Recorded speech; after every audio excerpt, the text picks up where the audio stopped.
Dans One Punch Man, il existe un personnage tellement incapable qu'il en est devenu capable. King est faible et ne peut même pas se battre. Pourtant, il s'est hissé parmi les personnages les plus craints de tout One Punch Man. Bien plus que Blast, car la menace qu'il représente est bien plus palpable. En gros, il n'est pas dans d'autres univers. Mais avant ça, laissez-moi vous introduire le sponsor de cette vidéo. CyberGhost VPN et ses 38 millions d'utilisateurs et presque 5 sur 5 sur Trustpilot. CyberGhost VPN peut vous faciliter l'accès au catalogue japonais de Netflix, qui propose bien plus d'animés, ou parfois même des sorties exclusives de films d'animation bien en avance. Mais aussi à YouTube Premium, qui est selon moi essentiel de nos jours. En mettant le VPN en Argentine ou en Inde, vous verrez une assez grosse différence de prix. On parle là de moins de 2 € par mois pour un abonnement YouTube Premium. Vous serez évidemment en bien plus grande sécurité avec un VPN, que ce soit sur la Wi-Fi de l'hôtel, de l'université ou bien même de la bibliothèque. Vous pouvez bien sûr partager un compte avec plus de 7 personnes au total, et quel que soit votre appareil ou votre système d'exploitation. C'est accessible à tous en quelques clics et sans problème. Abonnez-vous à CyberGhost VPN et profitez de 83% de réduction ainsi que 4 mois offerts. Profitez de l'offre. Contrairement à Blast, King se tient auprès des autres héros et est accessible. À défaut de ne pas pouvoir combattre, King est le maître pour se retrouver dans le pétrin au pire moment. Pour exemple,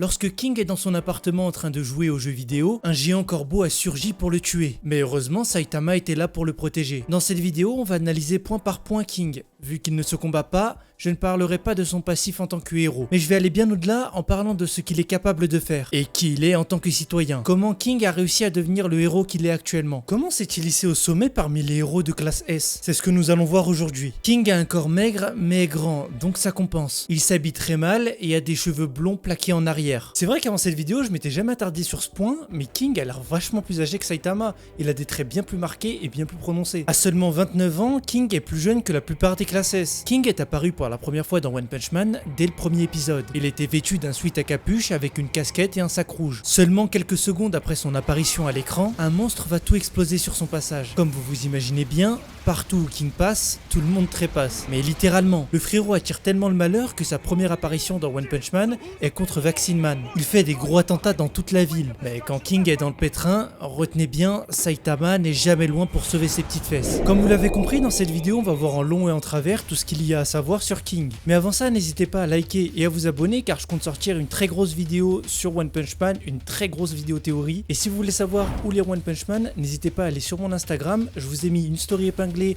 avec écrit OPM, vous cliquez dessus et vous avez accès à tous les chapitres de One Punch Man en français. Comme je vous l'ai dit précédemment, King est surnommé l'homme le plus fort de la Terre. Mais ces éloges ne sont pas dus à cette personne, mais en fait à Saitama qui fait tout dans les backstage. Mais lorsque personne n'est là pour le couvrir, King est obligé d'intimider ses ennemis grâce à sa réputation pour ne pas se faire buter par le premier monstre venu. King a dû s'adapter et apprendre à maîtriser à la perfection ses émotions afin de ne pas se faire buter. Ce don d'intimidation se prénomme la King's Machine. On dit pas vraiment King's Machine, mais j'aime bien le dire comme ça. En vrai, avant de faire cette vidéo, je me demandais ce qu'était la King's Machine, mais elle est due au fait que King, lorsqu'il fait face à une menace, il stresse tellement que son cœur résonne et fait un bruit qu'on peut entendre à plus de 10 mètres sans problème. Sans même frapper, King peut venir à bout des monstres ou bien des menaces sans même que sa véritable identité d'humain faible soit révélée. One nous montre à travers King que en fait le charisme ne se dégage pas que par la force, mais aussi par le courage et les valeurs que promulgue King, même si elles sont contraires aux siennes et qu'il est totalement hypocrite. Pas besoin de prouver, l'éloquence peut venir à bout de toutes les menaces, on dirait un petit peu Undertale. Car oui, dans Undertale, on peut choisir soit de convaincre les ennemis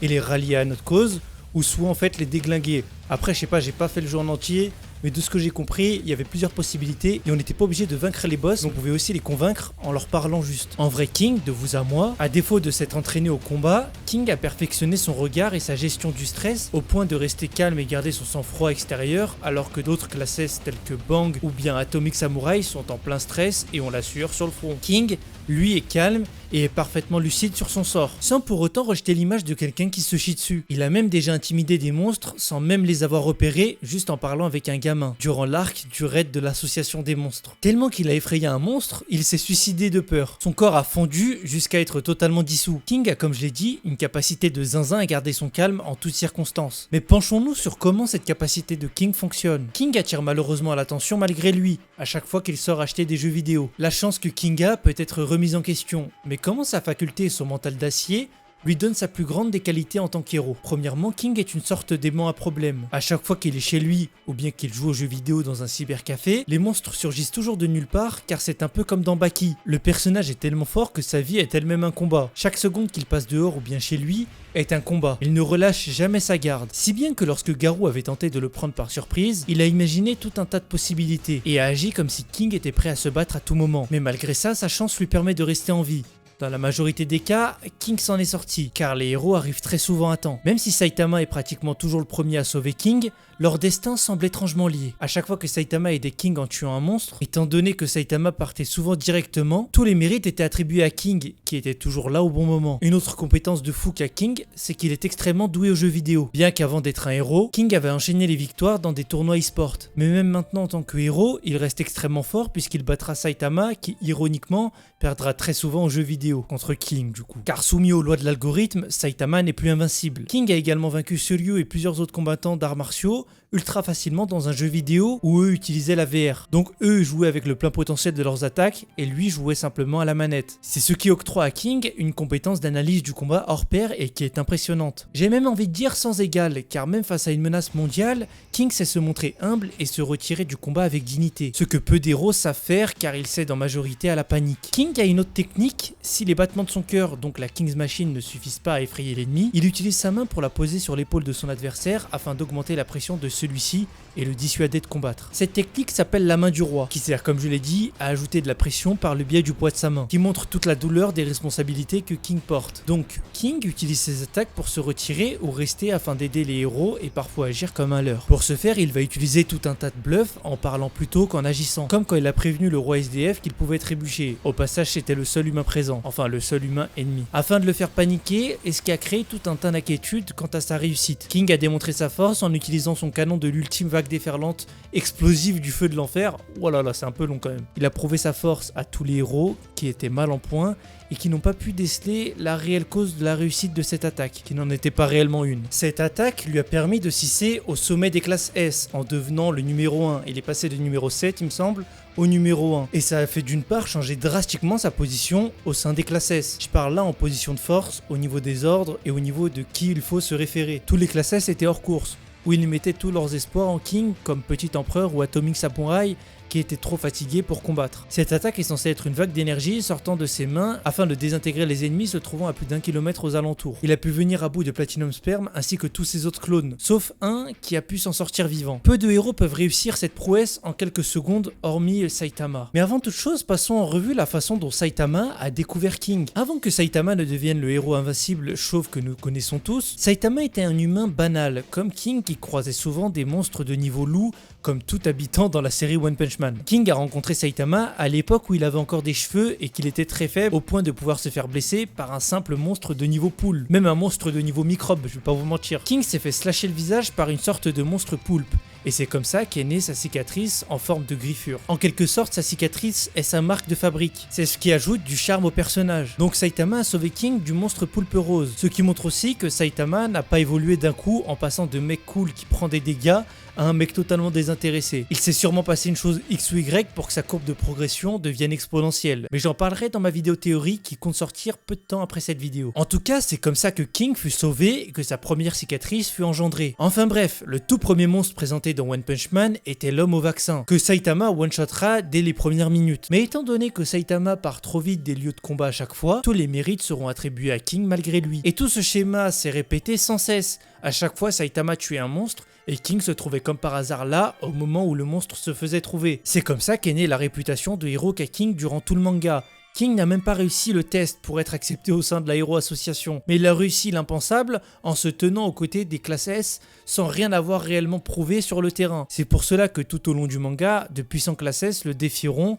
afin de voir ce qu'il vaut réellement face à eux. Enfin tout ça pour dire que King est classé 7ème des classes S au début du manga. Dans l'arc Boros, les héros de classe S seront appelés à se réunir. Il y aura Saitama également présent grâce à Genos et surtout King, qui ne dira pas un seul mot durant toute la réunion. En voyant l'attaque des monstres, Saitama sauta et transperça tous les murs de l'association, et King emprunta le chemin par lequel Saitama est passé en grimpant tant bien que mal. Les héros demanderont à King quoi faire, mais King reste honnête. En fait, il ment sans réellement mentir, puisqu'il dit qu'il ne peut rien faire. Mais vu sa position, personne ne comprendra qu'il est honnête. Pourtant King leur dira qu'il est juste un gars normal qui ne peut ni tuer d'aliens, ni sauter super-héros ou voler comme les autres. Mais bien qu'il ne puisse rien faire, il va très vite comprendre que le vaisseau de Boros semble préparer quelque chose, et que c'est le moment propice pour demander du renfort en appelant Atomic Samurai et Metal Knight. Tatsumaki redoute les réactions de King puisqu'elle dira aux autres héros de ne pas le provoquer car elle pourra les tuer à tout moment car la King's Machine est activée. Dans l'épisode 1 de la saison 2, King est le personnage principal de celui-ci. King, en se promenant, va rencontrer un monstre pervers se nommant Reptilang. Ce monstre aimait tellement les reptiles qu'il en est devenu un. Si c'était aussi simple, moi aussi je rêverais d'être un Super Saiyan pour en devenir un. À défaut d'avoir réalisé son rêve, ce reptile veut se servir de sa langue pour agresser les filles. Ok, y a que au Japon qu'on voit des trucs comme ça. En s'attaquant à la foule, Reptilang va ôter la casquette de King. Un sombre regard s'offrira au monstre. Et sa pression écrasante remet en doute la capacité du monstre à venir à bout de King. En entendant la King's Machine en marche, le monstre va commencer à paniquer et la peur va l'envahir au point de désespérément implorer sa pitié à genoux. Pourtant King, dans sa tête, était totalement effrayé mais gardait son calme pour effrayer le monstre. King ne se réjouit même pas de la situation et est même plutôt mécontent face à ce dérangement. Car King veut mener une vie normale avec ses privilèges. J'entends bien par là l'argent que son statut de héros lui permet d'avoir. Car n'oublions pas, King était un salarié tout à fait banal.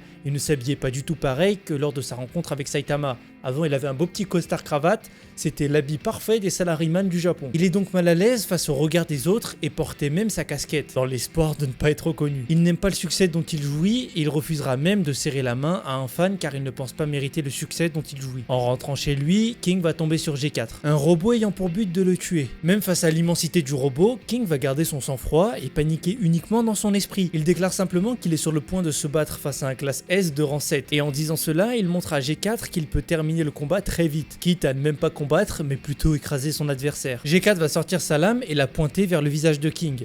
Ça va faire stresser King et la King's Machine va commencer à monter en intensité. Mais en réalité, son cœur bat vite juste parce qu'il est stressé, et là est toute la vanne. Mais cette fois, King sait qu'il est dans la merde, puisqu'il ne faut pas oublier que c'est une machine dénuée de toute émotion et que donc cette fois, le pouvoir d'intimidation qu'a King sur les autres ne marchera pas. G4 veut mesurer la force des héros en se battant contre eux. King va analyser la faille dans le discours de G4 afin de pouvoir prendre les jambes à son cou. G4 va lui dire qu'il veut affronter King à pleine puissance et King se servira de ça pour dire qu'il a besoin d'aller aux toilettes, sinon il ne pourra pas se concentrer sur le combat et agir à son plein potentiel. G4 va lui laisser 10 minutes pour aller aux toilettes et afin de le dissuader de se défiler, il lui dira que s'il vient pas, il tuera des civils. En gros, King a 10 minutes pour trouver une solution et choisir soit de sauver tous ces gens mais mourir ou soit échapper et avoir les morts de tous ces gens sur la conscience. Mais poussé à bout, King explosera de peur et se sentira totalement désemparé de la situation. Oui, King est faible et Miskin c'est un humain normal, on lui demande bien trop. La manifestation de sa peur nous montre qu'il avait raison. C'est un lâche qui s'est vu attribuer les mérites d'un autre. Et en ce sens, Saitama c'est vraiment un bon. Mais ça, nous le verrons après. Pendant que King se morfond,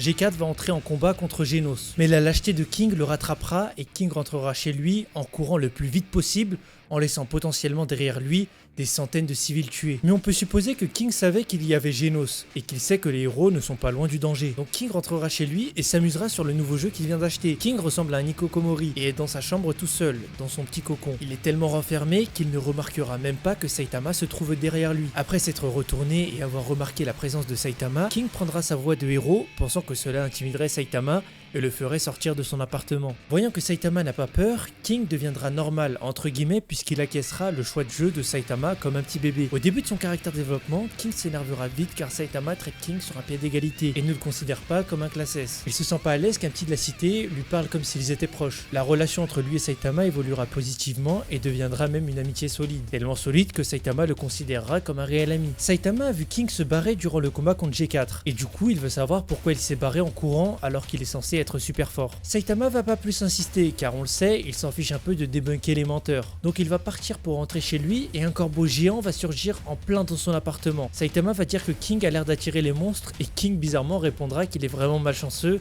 car il est comme un catalyseur attirant toutes les menaces sur lui. Même lorsqu'il n'était pas un classe S, King se faisait souvent attaquer par des monstres. King va perdre toute dignité, pensant que Saitama était l'un des criminels qui en ont après lui. Il ferma les yeux et pissa dans son pantalon, pendant que Saitama, lui, tua le monstre sous les yeux de King. Il était tellement préoccupé par sa personne que King n'avait même pas remarqué que la personne à qui il parlait depuis le début était Saitama, le héros qu'il avait déjà rencontré à de maintes reprises, qu'il l'avait sauvé alors qu'il avait encore ses émotions et des cheveux. King va avoir un flashback éclair et il va prendre conscience qu'il a tout pris à Saitama, ses mérites, son honneur, sa réputation en tant que héros. Tous les mérites ne reviennent en réalité pas à King, mais à Saitama. King, plein de regrets, est à genoux devant l'homme qui a bâti malgré lui sa réputation de héros. Il a joui d'un succès qui n'est pas le sien. King pensera que Saitama va lui faire du chantage, car elle connaît dorénavant son secret. Mais le chauve capé veut seulement que King fasse des games de temps en temps avec lui. King a une personnalité très similaire à Saitama, car il arrive à prendre sur lui, à ne laisser aucune émotion prendre le dessus en situation de danger. Plus tard dans la saison 2, le groupe de Fubuki viendra sonner à la porte de Saitama afin qu'il rejoigne son groupe. King viendra au même moment, s'attirant encore l'attention des autres malgré lui, réclamer son jeu à Saitama. Voir un héros aussi puissant que King entrer chez Saitama et s'asseoir à la même table sans aucun souci, choquera Fubuki. Pour elle, les classes S ne devraient pas traîner avec des héros de rang plus faible. Sa façon de penser est très déplacée et très vilaine. Fubuki les voit sur un pied d'égalité, comme de véritables amis, et c'est à partir de ce moment qu'elle commencera à vouloir malgré elle rejoindre le cercle de Saitama et partager ces mêmes bons moments à leur côté. Mais l'ego de Lester qu'elle est ne la permettra malheureusement pas de s'associer à eux. Encore dans la saison 2, nous apprendrons grâce au livre de Tareo que King, bien qu'il soit 7ème des classes S, soit perçu d'après beaucoup de fans comme le plus fort des héros.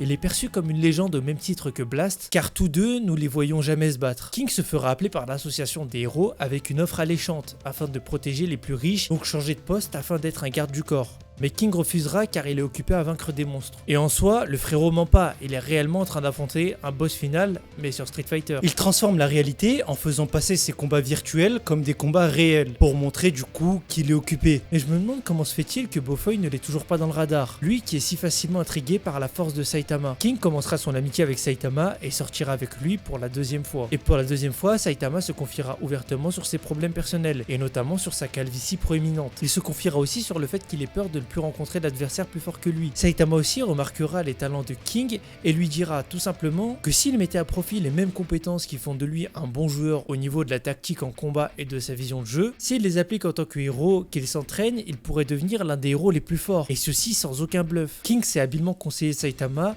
car il se servira de son expérience dans les jeux vidéo pour savoir où Saitama a besoin de s'améliorer, en prenant l'exemple que dans les jeux, le but réside non pas seulement dans le fait de devenir le plus fort et niveau max, mais aussi d'interagir avec les autres joueurs, devenir influent et aussi collecter des objets annexes. Et d'une certaine manière, le conseil est incroyable, car si Saitama utilise uniquement sa force, il ne s'améliorera jamais. Un bon héros ne réside pas uniquement dans le fait de tuer un monstre, mais aussi dans le fait d'être apprécié des autres héros, et de devenir une sorte de symbole et de légende pouvant inspirer les autres générations. Se focaliser sur son point fort ne fait pas de la personne en question un héros de talent. King est le seul héros à avoir identifié les points faibles de Saitama. Il sait que Saitama est quelqu'un de très renfermé sur lui-même, qui est casanier, qui n'aspire pas à voyager et qui ne veut pas sortir de sa zone de confort. King veut lui faire comprendre que la vie nous réserve des surprises chaque jour, et que ce n'est pas en restant dans son coin que Saitama trouvera la personne qui réussira à le mettre KO. Être un héros, ce n'est pas seulement tuer des ennemis plus puissants que soi et en pavé comme dans un film, mais son rôle premier est de sauver les autres au détriment de nos propres idéaux. Même si tout ce que King a dit est tiré d'un manga, ça prouve qu'il s'inspire et retient les points essentiels des œuvres qu'il consomme. Après avoir promis à Saitama de le battre avec seulement 2 doigts au jeu comme Street Fighter, King et Saitama sortiront et croiseront le chasseur de héros Garou. Garou les repérera directement,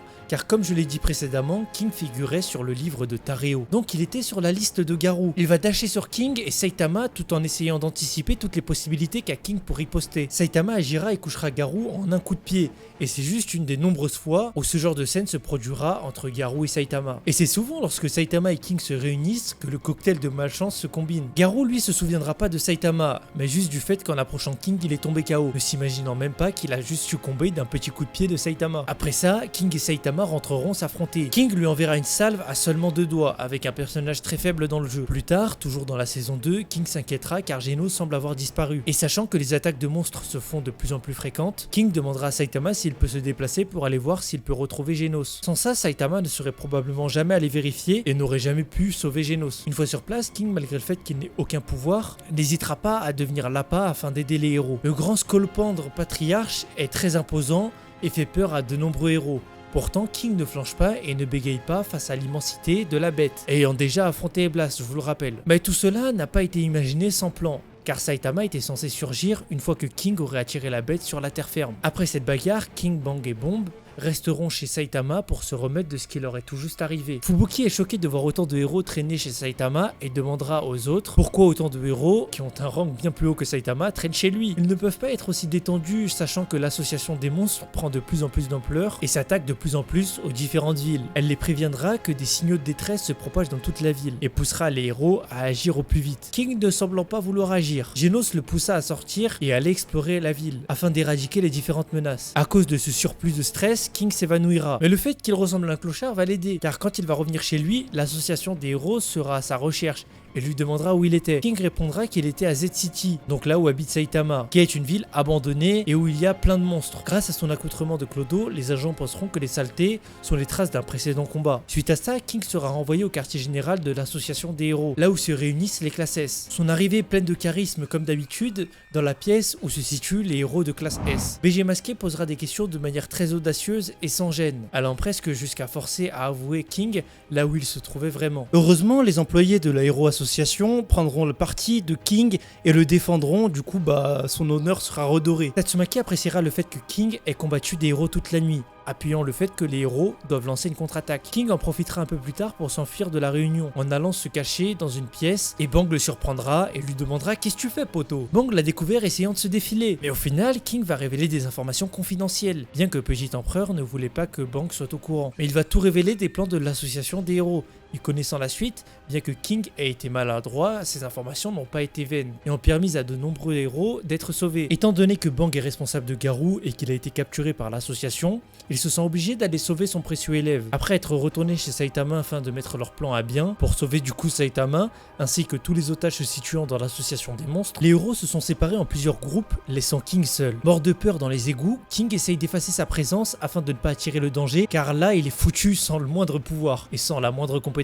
King va avoir affaire à tout un tas de monstres, mais un monstre va surgir et effrayer King. Il fuira jusqu'à tomber sur un petit garçon, enfin un monstre déguisé en petit garçon. À s'approchant du petit garçon avec le cœur battant à 1000 à l'heure combiné à son aura de héros, la King's Machine était tellement forte que le faux enfant commença à avoir l'impression qu'il s'est fait griller. King lui dira qu'il n'est pas le bon héros auquel se fier, qu'il est inutile de rester avec lui, et plus il se rabaissera, plus il deviendra menaçant. Et la pression deviendra de plus en plus grande pour le petit enfant, n'arrivant plus à contrôler sa peur. Le monstre commença à fondre et se suicida par peur d'avoir affaire au grand King. En s'enfonçant dans les égouts, King vit un autre enfant, Tareo. Mais s'étant déjà fait berner une fois, King va rester froid et impartial face au petit enfant. Mais Tareo, voyant un héros prêt à le sauver, ne peut plus contenir sa joie et courut vers King. King avertit le monstre en pensant que Tareo en était un. Mais en avertissant Tareo, comme par hasard, il y avait réellement un monstre derrière lui qui se cachait en étant invisible. Le monstre s'excusera et partira en courant. King prena la main du petit et se mettait à la recherche de la sortie. Il se dirigea vers un ascenseur, mais malheureusement au même moment, sa malchance combinée à de la chance fera que l'ascenseur tombera à cause du choc du combat de Saitama. Et King tombera avec Tareo tout en bas. Mais King gardera même ses priorités, protégeant l'enfant de la chute à ses risques et périls. Il a tenté d'arrêter l'ascenseur en freinant manuellement, mais il n'a pas eu assez de force. Grâce à un monstre qui a ralenti un peu l'ascenseur, King a pu se jeter et protéger l'enfant en même temps. Genos cherche toujours Saitama et King n'a pas la moindre idée d'où peut-il bien être. Après cela, étant donné les failles de zinzin qui se préparent, King décida de retourner à la surface pour sauver l'enfant et partira le plus loin possible de la zone de danger. King a un petit cardio car il sera tellement essoufflé que même Tareo monta les escaliers plus rapidement que lui. Tareo et King finiront par tomber sur une sorte de bloc invisible. King et Batman feront le tour et il s'avère qu'il s'agissait d'une sorte de micro-base de la Hero Association enroulée d'une nappe furtive. King pensera quelques instants à découper un morceau de la nappe pour s'en servir comme cape invisible et s'enfuir sans souci. C'est Kingar félicitera King pour avoir sauvé Tareo. D'ailleurs, Tareo demandera à King d'aller sauver Garou. Et King, sous les yeux de tous ses collègues, sait qu'il ne peut pas refuser la demande de l'enfant. Il acceptera et partira accompagné de Batman à l'aide d'un géant élastique. Essayant de s'enfuir, Batman le rattrapera et le forcera d'une certaine manière à emprunter sa façon d'aller au combat. Jeté à toute vitesse à cause de l'élastique, King s'envolera à pleine vitesse. Tellement qu'il fut choqué, il cria et Batman fut obligé de mettre sa main devant sa bouche. Il fait ce qu'il peut pour bluffer, se tenir au sommet et tenir le symbole qu'il représente afin de guider les héros. King est un menteur aguerri, mais pas quelqu'un de fondamentalement mauvais. Il sait faire preuve d'héroïsme afin de montrer l'exemple à ses confrères. Après toutes les différentes batailles au sein de l'association des monstres, King fut le dernier espoir afin de venir à bout des menaces qui sont sur le point d'achever tout un tas de classes S telles que Atomic Samurai et Tatsumaki. Il se tenut face à Golden Sperm et tous les Black Sperm ainsi que le roi des SDF tout en ne montrant aucune phase de frayeur. Or, qu'on le rappelle, le roi des SDF est l'un des STR les plus puissants de tout One Punch Man. Le seul mot s'échappant de sa bouche fut un rire arrogant, mais ceci est la simple manifestation extérieure de toute sa frayeur interne. En entendant quelqu'un arriver, King pensa à Saitama, mais fut déçu lorsque Petit Empereur s'adressa à lui, s'imaginant que ces derniers ne l'aideraient pas. King lâchera une bombe, avec de simples mots, il fera douter le roi des SDF sur ses capacités à le vaincre. Il lui dira « Tu n'as pas remarqué à tes pieds ? Il y a un petit caillou très instable. Tu peux trébucher, c'est dangereux. » Essayant de déchiffrer ce message semblant codé, le roi des SDF se rendit compte de la supériorité implacable de King. Or qu'il essayait simplement de gagner du temps. Plein d'hypothèses se feront dans la tête du SDF. Voyant que King avait analysé le terrain tellement parfaitement que le moindre petit caillou était passé en revue par son regard implacable. Grâce à ça, King permit à Zombie-Man de le choper et de l'étrangler à même le sol. King sait qu'il est fini et que la seule solution est d'implorer le pardon pour sauver sa vie. Il pense réellement assister à une démonstration de force de King, mais il reste dans la merde car Golden Sperm a fusionné avec les Black Sperm restants et est devenu Platinum Sperm. Au moment où King tendit ses bras afin de se baisser, Garou attaqua sur le côté Platinum Sperm d'une telle vitesse que tout le monde crut que King envoyait une attaque de la vague déferlante explosive du feu de l'enfer. Ayant sauvé tout le monde, la tension se calma et il mentira en disant à Saitama qu'il cachait son réel pouvoir. Il changea rapidement de sujet en manipulant psychologiquement Saitama car il dira que Genos a fait du super boulot en protégeant Tatsumaki. Blast surgira et laissera King choqué car il pensait qu'il n'était qu'une légende. King retrouvera vite son expression neutre et Blast lui confia Tatsumaki. Blast repartit car il doit empêcher l'explosion. Plus tard encore, bien après l'arc de l'association des monstres ou du combat Garou vs Saitama, King tombera sur Atomic Samurai qui fut à sa recherche pour se combattre contre lui. En toussant, King laissera penser qu'il compte contrer Atomic Samurai à l'aide de ses baguettes. Pensant avoir été sous-estimé, Atomic Samurai coupa une pomme en la jetant dans la main de King. Puis il demandera à King de sortir afin de régler ses comptes. Les disciples d'Atomic Samurai, eux, partiront du principe que King est plein de failles. Mais au contraire, cela laisse penser à un autre de ses disciples qu'il tremble d'excitation, or qu'il est totalement apeuré. Au moment où Atomic Samurai alla frapper, King cria d'arrêter cette mascarade car on est mardi. Ensuite, il partira sans donner la moindre explication et le moindre indice supplémentaire. Mais Atomic Samurai demanda des infos. Comment ça on est mardi? Personne ne comprend. Donc aujourd'hui ça a commencé. La réaction d'Olzena Bring. Réaction totalement inventée à l'instant par King, mentant dans l'espoir de semer la confusion dans l'esprit de ses opposants. Ne comprenant pas trop, Atomic Samurai décida de changer ce combat en test à la lame avec une pomme. Atomic Samurai va observer la manière qu'a King pour tenir un sabre. King attendit 2 minutes 40 secondes, le sabre dans la main. Puis le posa et partit, plein de honte car il n'a même pas réussi à trancher une simple pomme. Les disciples d'Atomic Samurai ne comprendront pas ce départ soudain, mais Atomic Samurai lui a compris directement à quel genre de monstre il avait affaire. Tellement que King a dégainé son sabre rapidement, personne n'a pu percevoir la vitesse de King. Il est allé tellement vite que la pomme ne s'est même pas rendu compte qu'elle a été tranchée. Bien sûr, tout ça est faux et King est simplement resté sur place. Mais Atomic Samurai sait qu'on peut trancher tellement vite que ce qu'on tranche ne peut pas se rendre compte d'avoir été tranché. Depuis cette humiliation, King s'est rendu compte qu'il fallait qu'il progresse. Il veut devenir plus fort et pour ce faire, King se renda au dojo de Bang afin de révéler son secret et demander à Bang qu'il l'entraîne. King est dévoué et veut progresser. Je pense qu'il fera l'entraînement de Saitama et qu'il deviendra le héros qu'il a toujours rêvé d'être. Il a le mental déjà, il lui manque plus que la puissance. Dites-moi en tout cas si la vidéo vous a plu. Comme je l'ai dit tout à l'heure, je prévois de faire une grosse vidéo théorie sur One Punch Man. Mais avant, je voulais vous mettre en jambe avec ce nouveau format de vidéo qui est un petit peu long et qui j'espère vous plaira. Cette vidéo a été très longue à écrire, mais j'ai kiffé vous retracer tout le parcours de King. Dites-moi en commentaire ce que vous en pensez de ce personnage et si pour vous, King est le héros qui arrivera à la cheville de Saitama. Moi je pense qu'il a ses chances d'être le meilleur héros de toute la série One Punch Man, mais il ira pas jusqu'à surpasser Saitama. Sur le plan moral peut-être, mais pas sur le plan physique. Merci en tout cas d'avoir regardé cette vidéo. N'hésitez pas à vous abonner pour être au courant de la vidéo théorie sur One Punch Man. En tout cas c'était Kyoshi, je vous dis à la prochaine. Ciao.